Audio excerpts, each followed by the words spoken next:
Page 19, Go Down Moses. In the previous pages, they're introducing you to the scale of A minor. A minor is relative to C major. Relative, that means they share the same or they are related by key signature. C major is all the white notes. A minor is all the white notes. No sharps or flats in either. That's basically what it is. And then, so go ahead and go do my scale video on A minor. I explain it all in the scales. Do it all in there. Also the primary chords. I don't explain primary chords in my videos. The books do that, but you need to know them. Again, the 1-4 and the 5-7 chords. So in A minor, all the white keys. 1 chord, the 4 chord, 1, 2, 3, 4. 5 chord, it's actually the 5-7. You got to add that on there. Just learn them. Now we use the inversion. So 1, when the 4 chord is here, we just the A rather than here we put the A on the bottom. And then for the 5-7 chord, go ahead and do the G sharp. We do what's called a harmonic minor in most cases, and that has a G sharp. It's the regular scale with the 7th step raised. That's generally the one we use. It sounds neat. Just take the 7th step and take it up a half step. So we use the G sharp. So on the 5-7 chord, it's going to be here. Learn the primary chords eventually. They'll help you out. You get them here in this Go Down Moses thing here in the left hand. So let's talk Go Down Moses. 4/4 time with a pickup beat. Notice the first measure has 1 count in it. We're coming in on beat 4. If you look at the last measure, it has a dotted half note. That's 3 counts. What they do is they take the last measure and they chop it. And they take the end of that and stick it at the beginning, and that's what they use. So all in all, every measure has 4 counts in it. So in the right hand, 4. You got to reach up. We're not in a 5-finger position here. That 5-finger position thing is going to go away. You're going to gradually start moving around and stuff, so look out. So here, you're already here. Basically, you're in this position. They're all quarter notes. Here, 3, 4. Now, once you move down here, I disagree with that. That is so... I don't know why they want you to do that. You're in this position, and they want you to move down here. No. You're here. Just reach the thumb down, play it with thumb. And then you can use 3rd finger on here. So you're sort of in this position. So use thumb on those, and 3rd finger on the G sharp. And anywhere else here, like the 2nd line, the last line, same fingering. And then go on. Well, that's more the same. Let's go down to the 3rd line. Now you're going to move. You had a quarter rest at the end of the 2nd line. You can move up. So it's here. 3, 4. 2. Remember that dotted half notes is the same as 3 quarter notes. Because 3 counts and 4/4 time. And then 1 and 2 and 3 and 4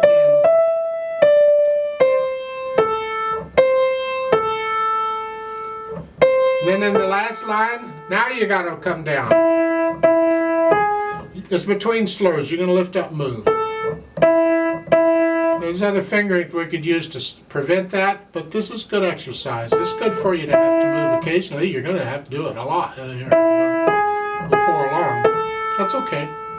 If you don't want to use 2nd finger, you can use thumb if you want. But you're on thumb already. So 2nd finger's nice. It's good exercise.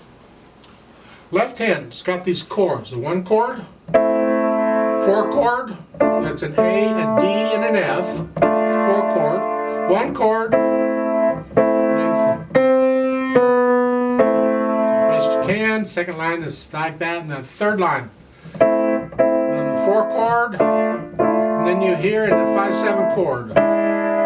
See the G sharp, a D, and an E. That's about it for the left hand. Put them together. You're here. We have a problem. Because here, I want to connect those. The left hand needs this note. I got to get off the note so the left hand can have it. If I do that, I can't connect them. In my opinion, that's just poor arranging. I shouldn't do that. We're going to have the pedal help us out here. I'll get to the pedal in a minute. So right now you can't connect that.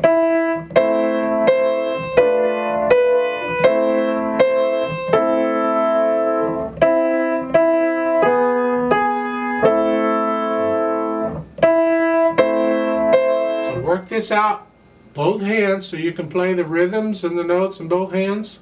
Then we go out and we can add the articulation, which is really slurs in the right hand. There's no articulation in the left. Play the left hand legato as best you can. You can't with chords. You can have some silence between them. That's okay. Don't worry about it. So connect this as best you can. Now lift up in the right hand. Not the left, the right hand. Now you... Put in the slurs in the right hand.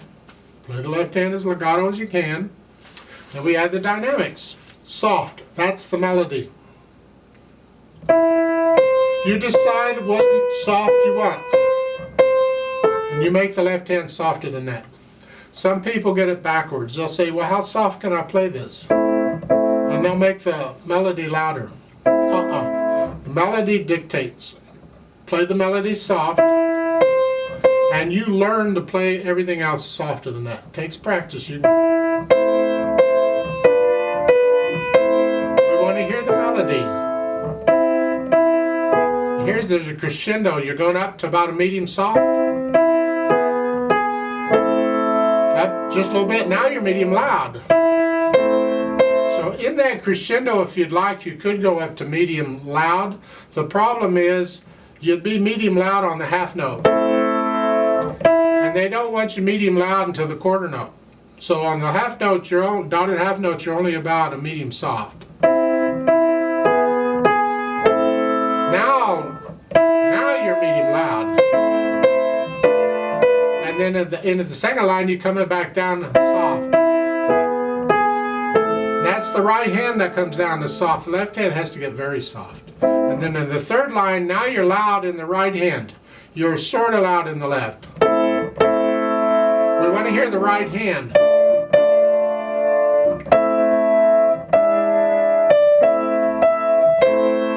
Now the last line, come down a little bit to moderately loud. Then the right hand, the left hand soft. And then you end up going down to soft. The right hand goes down to soft, the left hand has to be very soft. We want to hear the right hand there. And so you have to practice how soft. Can you play that very softly? It takes practice. Work at it, you'll get it.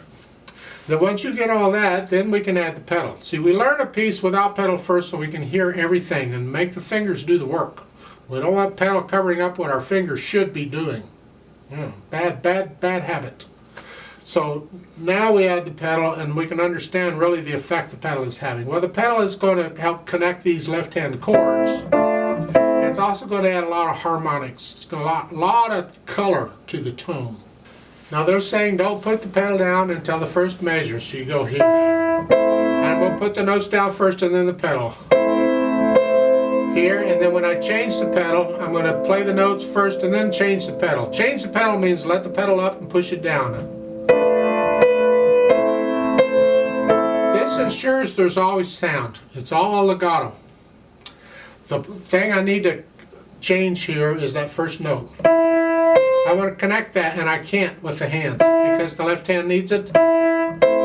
So I'm going to go ahead and pedal the pickup beat here. That way I can connect it.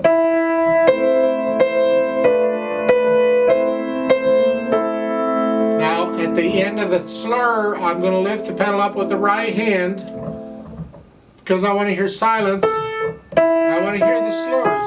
And the pedal would cover that up. So I'll lift the pedal up with the right hand and push it down after I play the notes in the next measure. So the second full measure. Lift up. Here, lift it up before I play the E, but I gotta pedal the E because I want to connect it. I lift up. So we want silence between the slurs, so the pedal has to come up and give us the silence. Third line, again, I play the notes, then the pedal. Change it after I play the notes. Again.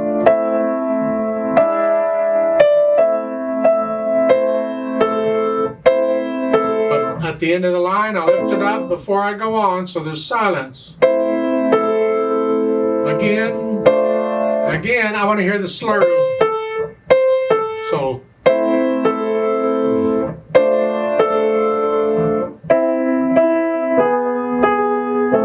Here. If I pedal it like they're showing, like in the first line, I get this.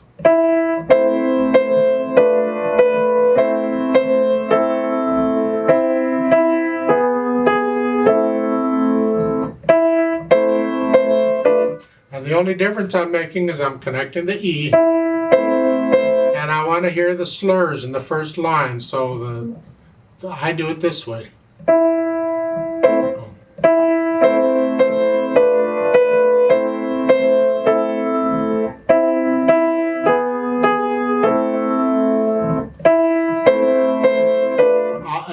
I want to hear the slurs.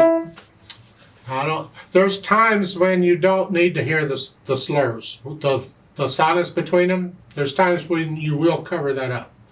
But in this piece, in this arrangement, we can hear them. I would prefer to stick them in. It gives you a little more practice. It makes the pedaling more complicated. So sometimes you're overlapping it, and sometimes you're raising it with the right hand.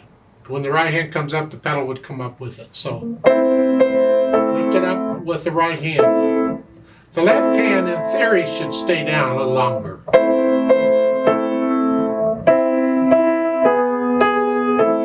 Then lift it up. And so there's different pedaling techniques, and we need to learn them all. So this gives you a chance to practice 2 of them. Now, I want to show you another little pedaling technique you can try. I'm not going to do it in this piece, but I'll give you something to think about. In the last line, in the first 2 measures, you have this. Having these pedaled is fine because it works out harmonically. It's okay. But really, I'd like to lose the C. So that to me is cleaner than hanging on to the C. Here. So what you can do in that kind of a case is simply don't pedal it until the second beat. Put it down there. Then put the pedal down on the second beat. You don't always have to put the pedal down right in the middle. You got to listen to the sound and the effect the pedal is having to the sound, and you adjust your pedal accordingly. That's another reason we learn to play it without pedal first. Don't pedal it if you don't need it. People will automatically just pedal everything. Don't. Pedal it when you absolutely have to, and that's it. Otherwise, leave it alone. I'll go through some why should we pedal and why should we not pedal and what's it doing as we go through the book. We'll learn a little more about it.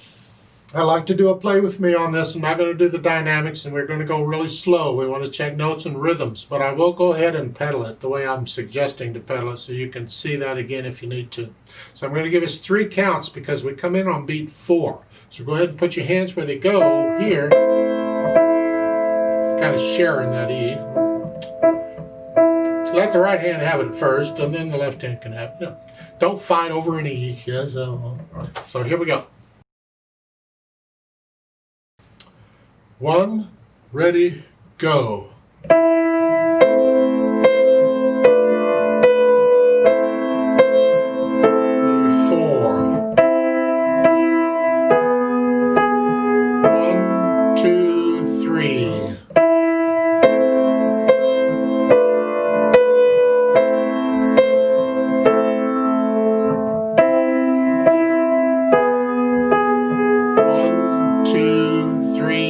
4. 2, 3, 4. 3, 4. 2.